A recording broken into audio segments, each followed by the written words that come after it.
nós tivéssemos o cuidado de examinar a nós mesmos, não receberíamos juízo. Quando, porém, somos julgados pelo Senhor, estamos sendo disciplinados para que não sejamos condenados com o mundo. Amém, irmãos? A ceia do Senhor não é apenas um ritual litúrgico, obrigatório, mas um encontro profundo com a história da redenção, da salvação. Quando Paulo escreve aos Coríntios, ele não... Por isso que ele vai falar nesse mesmo texto mais à frente,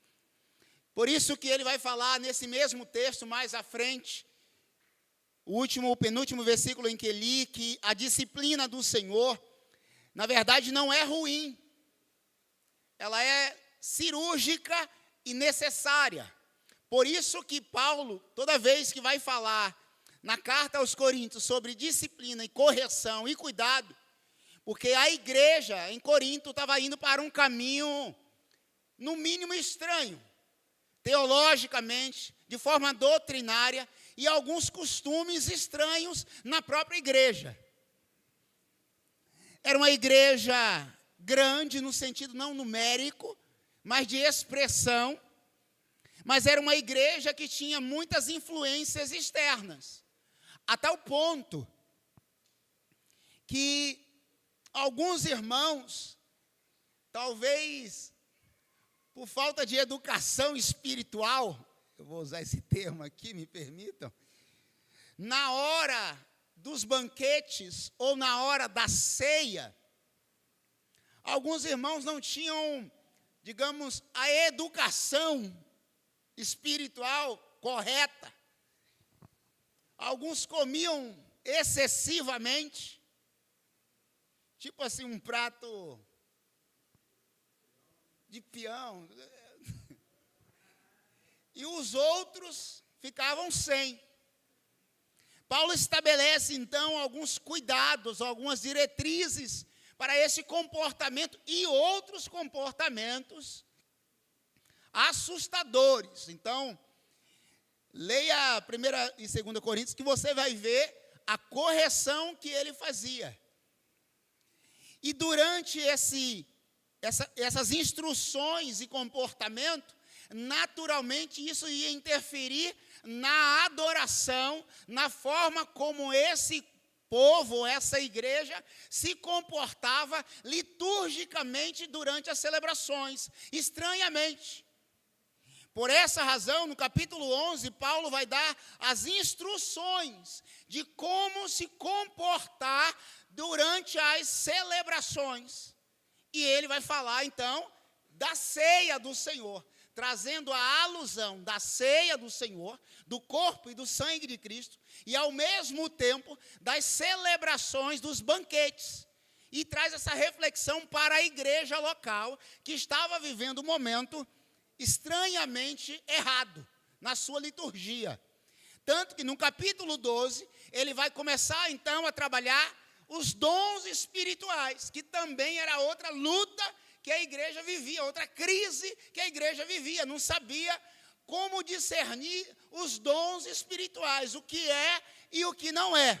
Mas aí é assunto para outra pregação.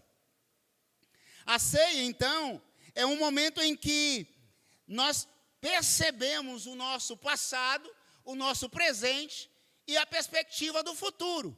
O nosso passado, quando não entendíamos que não éramos parte da aliança. O nosso presente é entender que agora eu faço parte do corpo de Cristo. E o nosso futuro é até que Ele venha, que é a sua segunda vinda. A perspectiva de Paulo é: entendam, Coríntios, que de fato vocês precisam entender. O velho homem com os velhos hábitos está no passado. Vocês agora são nova criatura. Por isso que ele vai dizer no capítulo 5, quem está em Cristo, nova criatura é, as coisas velhas se passaram, e eis que tudo se fez novo. Então, se é novo, o comportamento de vocês ainda é velho, do velho homem. Esse jeito que vocês se comportam na hora de comer, na hora de celebrar, na hora de cultuar, é um comportamento pagão. Os irmãos estão olhando assim meio... Mas é isso. Você está entendendo? Amém ou não? Amém? Amém. E ele precisava corrigir, irmãos, de forma disciplinar. Por isso que ele diz no verso, precisamente verso 30, que a disciplina do Senhor, ela é boa. E às vezes quando o pastor ou a liderança disciplina, algumas pessoas fazem biquinho. Fazem biquinho ou porque não entendeu que de fato a disciplina faz parte da vida, e a palavra disciplina, irmãos, é aprender no seu original. Disciplina não é colocar a pessoa ajoelhada em cima de caroço de milho. Você não é dessa época, não sabe nem o que é isso. Com o rostinho para a parede, de acordo com a sua idade, e ali você vai ficar. Não vou pedir para alguém levantar a mão, porque isso não acontece, nessa geração não acontece, mas na geração da minha geração, que foi logo ali, alguns aninhos atrás, isso acontecia, irmãos. Eu sou de uma época recente, que na escola, eu não estou falando que isso é certo ou errado, aí fica a seu critério julgar isso. Eu sou de uma época na escola, irmãos, já viu falar de palmatória? É horrível isso, tudo bem. Isso não ensina nada, mas eu lembro muito bem, perfeitamente. Isso é trauma, mas é trauma também é outro significado, mas tudo bem. Ficava assim, uma fila de meninos de um lado e uma fila de meninas do outro, um de frente para o outro, na hora da tabuada. Perguntava para o Antônio, se o Antônio respondesse certo, tudo bem. Se a Maria respondesse errado, quem batia na mão da Maria? O Antônio.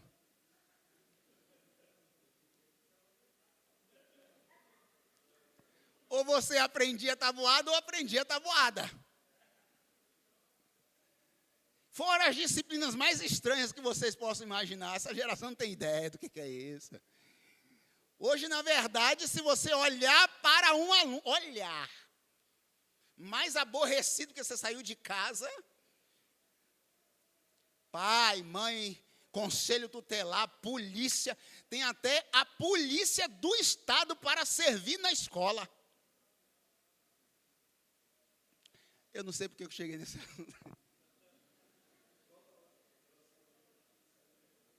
Disciplina.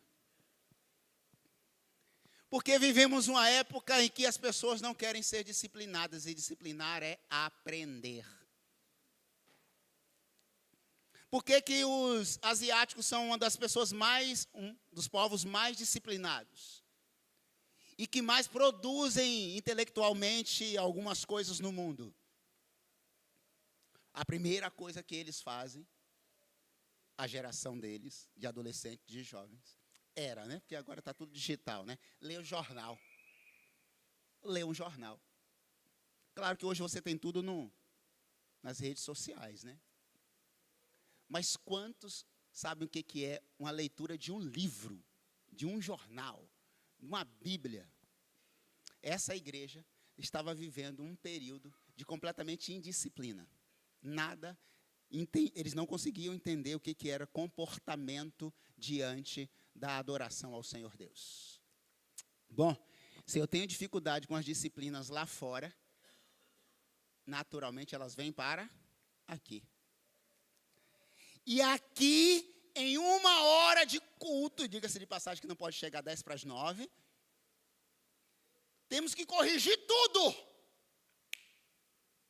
Impossível. Então eu preciso entender que quando eu estou diante do Senhor, tem correção. E a ceia do Senhor não é de qualquer jeito, para qualquer um, de qualquer forma, e vamos comer assim mesmo, é só um pão e um suco. Há sempre um extremo.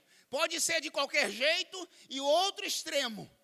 Eu preciso tomar a ceia, porque se eu não tomar a ceia, eu não sou salvo.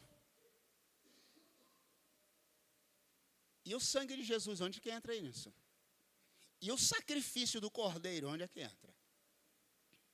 Por isso, irmãos, há lições preciosas sobre a ceia do Senhor. A ceia nos conecta com o sacrifício de Cristo, é um memorial. A ceia é um memorial. A ceia não confere graça, tomando ou não tomando.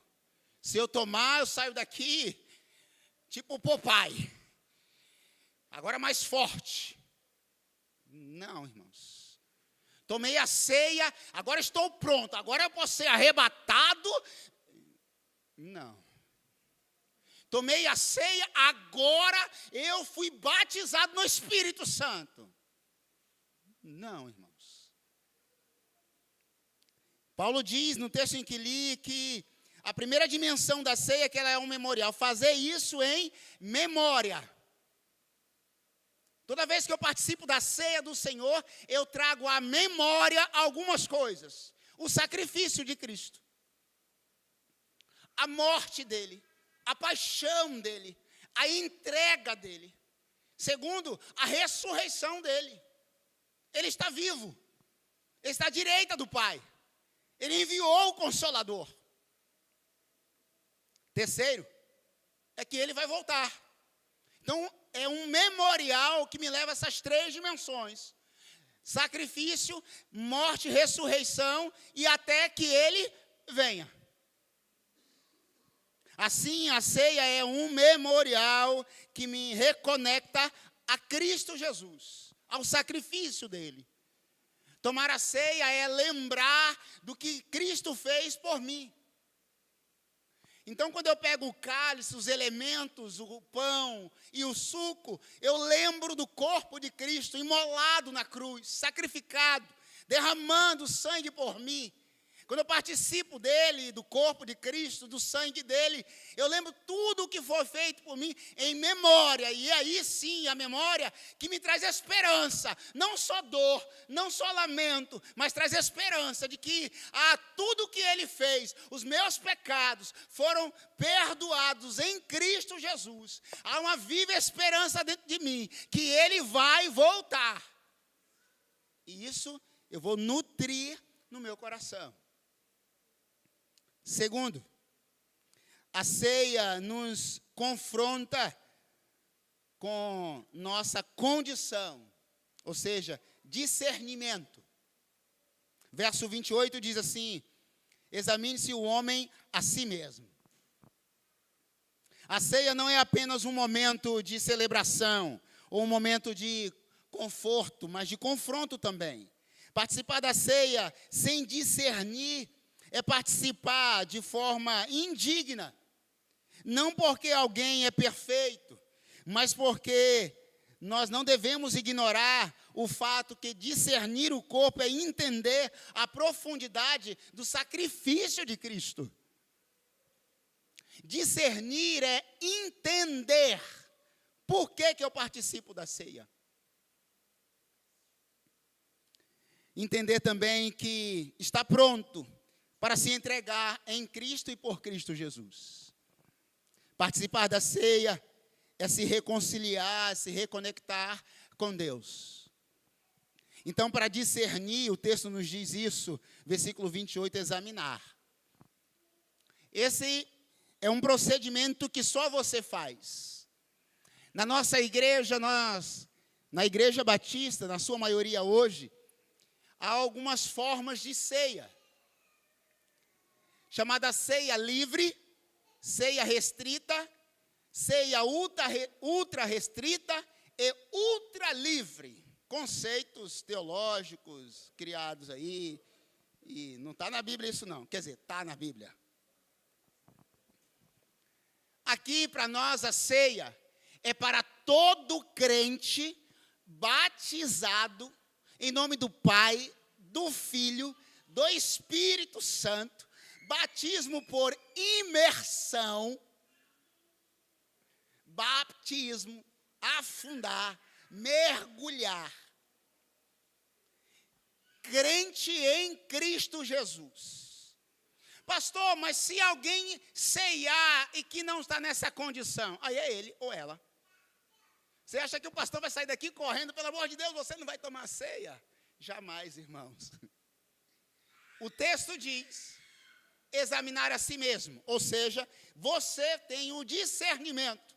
Por isso que é um princípio batista, o sacerdócio universal dos crentes. A consciência do crente é ele mesmo. O sacerdócio do crente é ele.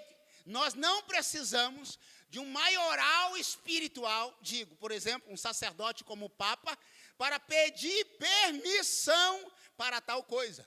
Podemos pedir permissão diretamente a ele, a Jesus Cristo. Por isso que eu preciso discernir, eu e o Pai. Eu estou apto, Pai, para tomar a ceia? Sim, amém, glória a Deus, e participo da ceia. Eu faço o próprio exame.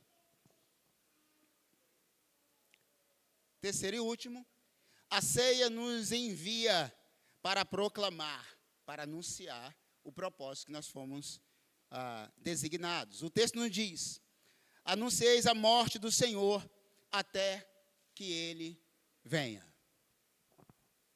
3 princípios da ceia. O último é que quem participa da ceia anuncia a morte do Senhor até que Ele venha. Quando eu estou participando da ceia, eu estou dizendo isso para os meus irmãos e até para o mundo, de que eu creio que participando do corpo dele agora, também eu quero participar no grande dia em que os céus forem abertos, no abrir e piscar dos olhos, o Filho do Homem, com um grande exército, há de apontar nos céus até que ele venha. A ceia do Senhor, portanto, nos traz essas 3 reflexões. Nos conecta ao sacrifício de Cristo, memorial, nos leva ao discernimento espiritual e, terceiro, anunciamos até que Ele venha. Assim, participar da ceia é dizer assim, eu creio. Eu sou alguém que anuncia as boas novas do Senhor Jesus. E eu quero te convidar hoje a participar da ceia do Senhor. Hoje não é apenas uma noite da ceia ou de ceia. Hoje é um reencontro com a cruz. Porque é a partir dela, do túmulo vazio, que nós cremos que Ele está vivo. É um momento de lembrar o sacrifício. Mas há uma pergunta que não é só para nós, mas para todos os que estão ouvindo, vendo para além desse momento aqui. Você está conectada ou conectado à cruz de Cristo? Porque quando não há conexão com Ele, o coração não se quebranta, a vida não se alinha ao propósito e a missão de anunciar não faz sentido. Por isso que para alguns, a ceia é só um ritual. Para outros, de fato, é um momento de muita reflexão profunda na alma. O terceiro princípio se aplica à sua vida. Você tem anunciado Cristo. Você tem falado do Cristo. Você tem anunciado que Cristo é o Senhor e Salvador?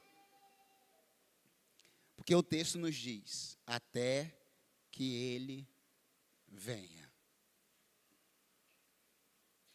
Porque, irmãos, às vezes eu olho para as comunidades cristãs e às vezes nós vivemos como se de fato, alguns creem nisso inclusive, né? Parece que o paraíso já é aqui, só falta melhorar um pouquinho e está tudo certo. Não, pastor, o senhor está enganado. Jamais, se paraíso é isso aqui, misericórdia. Mas por que a gente não fala do Cristo de forma tão avassaladora? Porque isso aqui não é suficiente. Porque nós não anunciamos até que Ele venha. Eu já ouvi, irmãos, de algumas pessoas.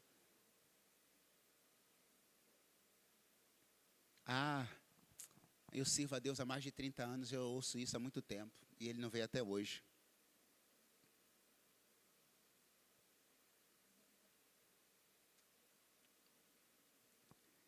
Não acredita. Tem muitas pessoas que não acreditam. Então, tomam a ceia, foram até batizadas, mas não acreditam até que ele veio. Por isso que não anuncia. Por isso que não anuncia. Eu quero te pedir agora, no nome de Jesus, que você feche seus olhos e faça essa reflexão, esse exame. Examinar a si mesmo. Eu quero te convidar a participar da ceia do Senhor. Mas para participar da ceia do Senhor, você precisa analisar a sua vida. E aqui não é em busca de perfeição. Sabemos que perfeito é só o Pai. Mas eu não posso participar da ceia do Senhor de forma indigna. Ou seja, sem examinar, sem analisar, sem olhar para dentro do meu coração e mudar algumas coisas. Faça uma oração agora com o Pai, ore ao Senhor Deus, para que você possa fazer esse discernimento e esse exame.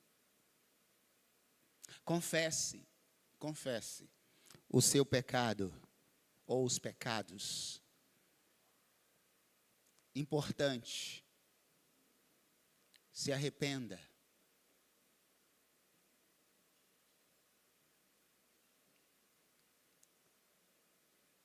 E participe da ceia. Ah, pastor, eu não me encontro na condição de participar da ceia. Mas se você confessar, se arrepender, pode participar da ceia. Isso é discernir do corpo do Senhor. Pastor, eu quero participar da ceia, mas ainda não sou batizado, então não participe. Quero participar da ceia, pastor, mas ainda não sou casado. Não participe.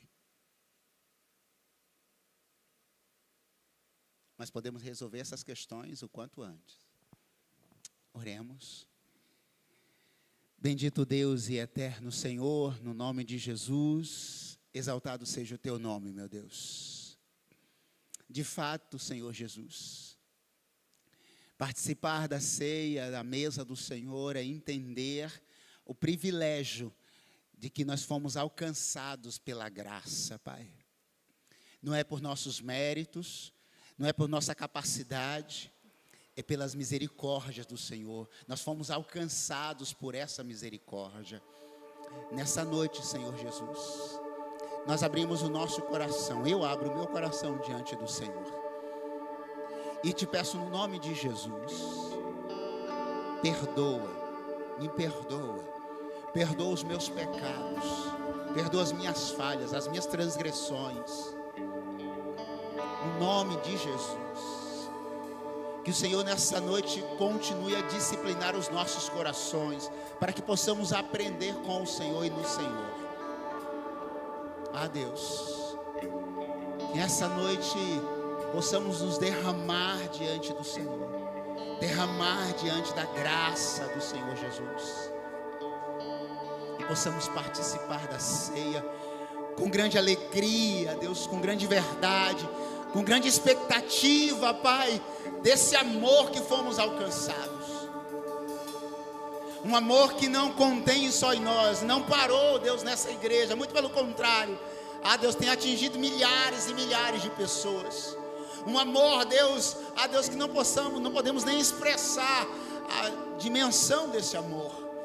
Por isso, no nome de Jesus, perdoa, Deus, cada um dos teus filhos que agora está orando, pedindo perdão, se arrependendo, e haveremos de participar da ceia do Senhor de uma forma, Deus, alegre, crendo, Deus, na morte, na ressurreição, e crendo, Deus, que o Senhor vai voltar. Jesus vai voltar para levar a tua noiva adornada, preparada, pura, santa, para o grande encontro com o noivo, Deus. Assim nós confessamos, nos arrependemos, no nome bendito de Jesus. Amém, Deus. Amém. Nos coloquemos de pé. Celebremos ao Senhor. Você que entendeu a reflexão, você que veio para participar da ceia do Senhor, enquanto estiver sendo distribuídos os elementos, participe da ceia.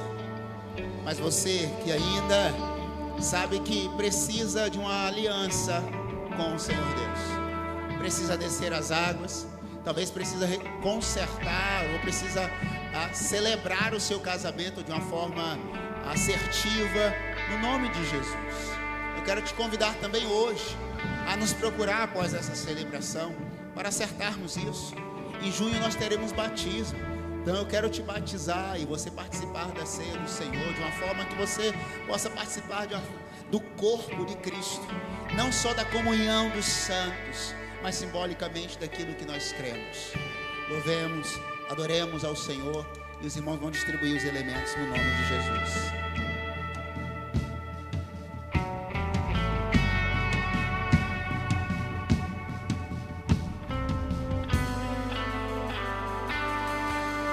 Se quiser me encontrar no meu passado, não estou lá. Se quiser me acusar dos meus pecados, Ele apagou. Mas se quiser me achar, olhe pra cruz do amor. Não sou mais quem eu era, sou quem Ele diz que sou. Glória a Deus já escreveu, Ele é o escritor e eu sou apenas uma carta viva de Deus. História a Deus já escreveu, Ele é o escritor e eu sou apenas uma carta viva de Deus.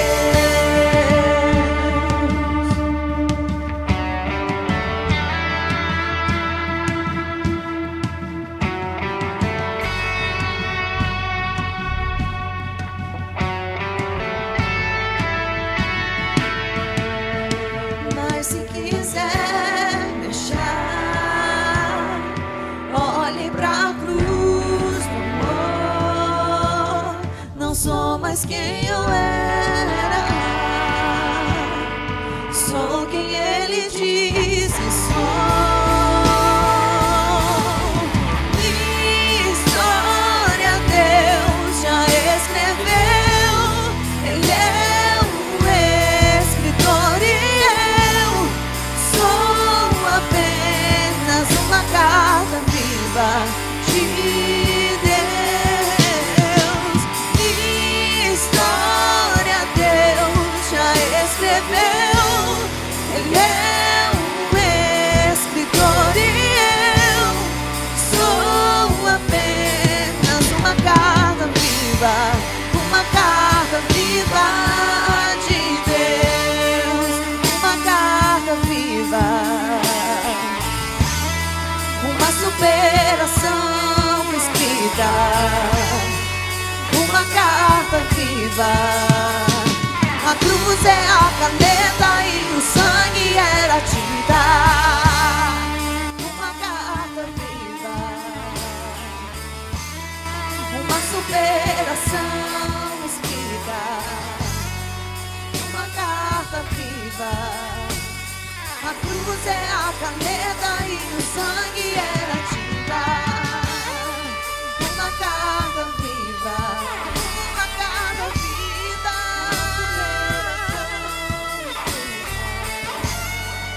uma carta viva. A cruz é a caneta e o sangue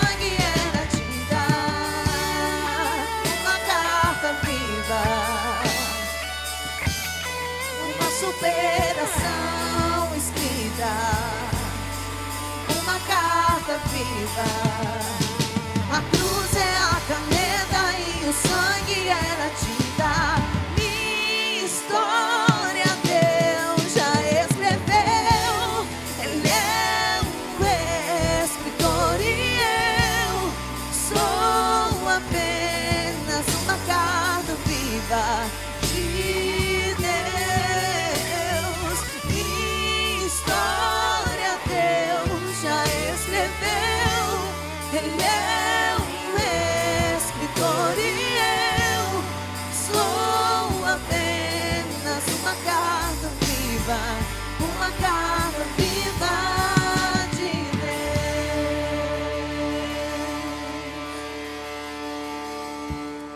Amém.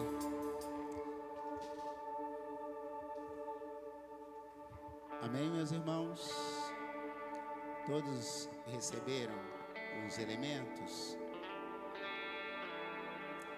Amém? Todos?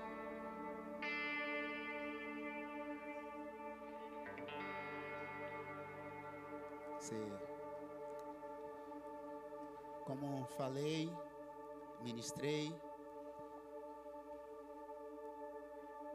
nós cremos,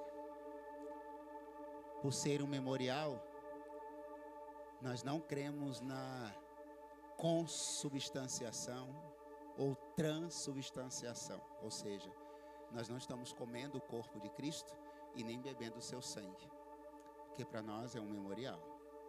Para nós aqui não transforma esses elementos nos elementos, eles continuam sendo um elemento, um pão e o suco. Mas eu creio naquilo que Cristo fez por mim e por você, por todos nós. Eu creio naquele sacrifício que Ele fez. Eu creio no tamanho do amor dEle por mim. Não tinha pecado, não merecia aquele sofrimento, mas Ele disse que faria a vontade do Pai. E depois que Ele cumpriu a vontade do Pai na cruz, Ele mesmo deu a sua última palavra. Está tudo consumado. Eu fiz tudo. Tudo o que meu Pai mandou fazer. Está tudo consumado. Está pronto. E desfaleceu. Ele fez tudo. Participar da ceia do Senhor é entender que Ele fez tudo por mim. Ele levou sobre si todas as nossas transgressões, todos os nossos pecados. Aí Paulo pergunta: então eu posso pecar deliberadamente? De jeito nenhum. Justamente por isso. Porque eu tenho plena consciência de quem sou eu e de que o Cristo fez por mim.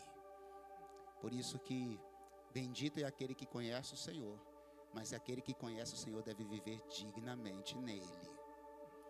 Então participe da ceia do Senhor com muita expectativa do que Ele fez, continua fazendo e fará por todos nós. Comamos e bebamos todos no nome de Jesus.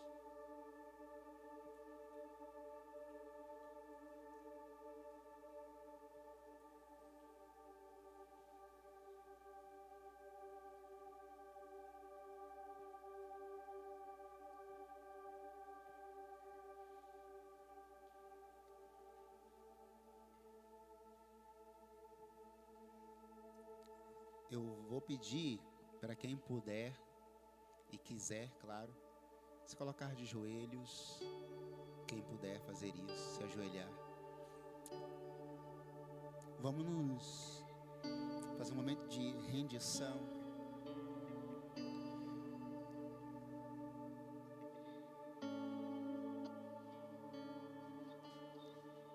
Irmãos.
Jesus.